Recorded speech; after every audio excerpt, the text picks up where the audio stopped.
Welcome back, and in this part we will go through the integration method. As we all know, we want to work out the area of this triangle here to determine the value of ytmax. Okay, now we still have ht. The maximum drying depth is 4.5 meters, HS is 4 meters. Everything is the same as the previous example for group of trees. The first step is we name this trapezoid here O, A, B, C and D, and then take it out and put it over here. Okay, so we draw the trapezoid shape with the relevant coordinates on the x and y axis. That's the first step we do. So as you can see here, we have the y and the x. Y up is positive and x to the right is positive. And we basically took this section of the trapezoid and plotted it on this x and y graph here. Now, we then put all the coordinates and highlight the shaded area that we need. So here it starts off 0, 0, x and y, 0, 0, and then 0.5 and so forth, okay, up to 4.5 meters. And it follows this dimension that we have here. Okay, so far so good. And this is the area that we need to be able to evaluate ytmax, which is O, A, C and D. O, A, C and D over here. Now to get this area, we need to first get the entire area of the trapezoid, which is O, A, B, C and D, or in fact it's O, B, C and D, minus that triangle in the middle here. So this whole area minus this here, the area of A, B and C, and which will give us the area that we need. Now how do we do this using integration? Let's first work out the area A, B, C. And we have nominated 1 for the first line and 2 to represent this line here between D and C, and 1 is for A and C. The first step we do, if you all remember the equation of a line, y is equal to mx plus c, we first work out the gradient of the line AC. Now how to work out the gradient? It's the equation for that is basically y2 minus y1 divided by x2 minus x1.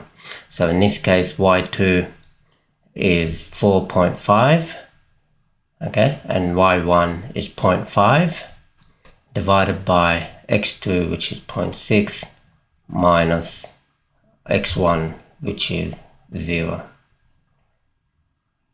And that will give us 4 divided by 0.6, and this is equivalent to 20 divided by 3. Okay, now C in this equation is not this C here. This C here is just to represent the coordinates. But C in this equation is the value of y at x is equal to 0. So in this case, at x is equal to 0, we have y is 0.5. Okay, now we are working with line number 1. Therefore, y is equal to 20 divided by 3x plus 0.5. But we need to integrate around the y-axis. Okay, so we need to get the equation of x in terms of y. So we rearrange this equation here, and then we get x is equal to 20 divided by 3, open bracket, y minus 0.5. And this is the equation for line 1. And that's it. And then we can integrate. Integrate simply means we need to find the area, and this is our limit here. Anything above this line here is what we are integrating to determine the area of this triangle. So area of the triangle ABC, simply the integration of that equation that we found, 3 over 20 y minus 0.5 dy. And what are the limits? So the limits, if we look over here, is between 0.5, okay, because we're integrating about the y, so it's 0.5 right up until 4.5. So we integrate from 0.5 to 4.5. And then we do the integration, so y squared over 2 minus 0.5y, and there is no constant because we have the boundary conditions, we have the limit. We substitute 4.5 first, okay, minus 0.5. So if we put the 4.5 here, 4.5 squared minus 0.5 times 4.5, and then we subtract the other equation by substituting 0.5 into y. So just simple integration. And then the area of the triangle ends up being, we work this whole thing out, the area becomes 1.2 picofarad meters. And then the next step after that, we work out area OBCD. It's the trapezoid OBCD. Same sort of idea. But in this situation now, we need to work out the equation for line 2. Because when we integrate that linear equation, we will determine the area above this line here. So we do the same thing again. We know that the equation of the line is y is equal to mx plus c. The gradient is then, the gradient of line 2 is 4.5 minus 0. Okay, so y2 is 4.5, y1 is 0, divided by x2, which is 0.6, and x1 in this case is 0.55. Okay, that's the suction at the base of the profile. And the gradient is 90. Then we can write the equation to be y is equal to 90x plus c. Now in this case, how do we find c? Well, c basically is the intercept of where the line hits, where the line hits y at x is equal to 0. So in this case, the line has to actually keep going into the negative direction. Okay, so it has to keep going all the way down, and that's what we need to determine. At what point would it hit the y-axis?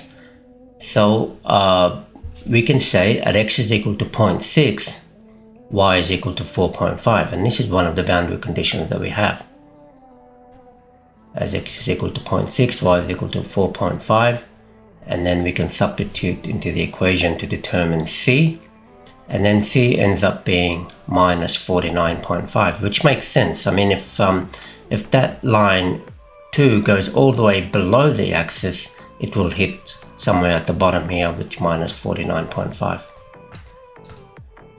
Again, we need to integrate about the y-axis, so we get the equation of x in terms of y. Rearranging that equation that we determined, x is equal to 1 over 90, open a bracket, y plus 49.5, and that is the equation for line 2.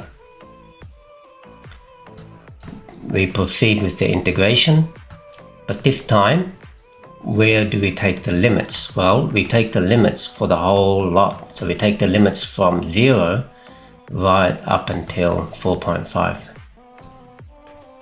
So we say integration of the left hand side is equal to the integration of the right hand side from 0 to 4.5, and we basically integrate the line 2 equation. Okay, same as the previous one, we integrated 1 over 90 y squared over 2 plus 49.5 y, and then we put in the limits. Okay, working it out, we will get the area of the trapezoid OBCD to be about 2.5875 picofarad meters. And then the final area that we need, which is OACD. So we got OACD, and this is the area that we need. We subtract the big trapezoidal area minus the triangle area that we determined before. So 2.587 minus 1.2 will give us 1.387 picofarad meter. We multiply this by 1000 to adjust the units to millimeters, and then we substitute everything in the ytmax equation. We have here the IPS value of 2.918 multiplied by the alpha factor 1 times 1387 divided by 100, and we get 40.5 millimeters. And that's exactly the same as the example in the code. Now, why is this method very interesting, and I believe it's important to understand? Because we can do this with any shape we like, and once we determine the equations for these lines, we can actually tabulate it, if you like, in Excel or any database program, which will make it easier to to work with, especially when we have different designs and many designs that we need to cater for. So yeah, so I hope you've enjoyed this short video. If you have liked it and if you learned, please share, subscribe and like, so that others may also learn.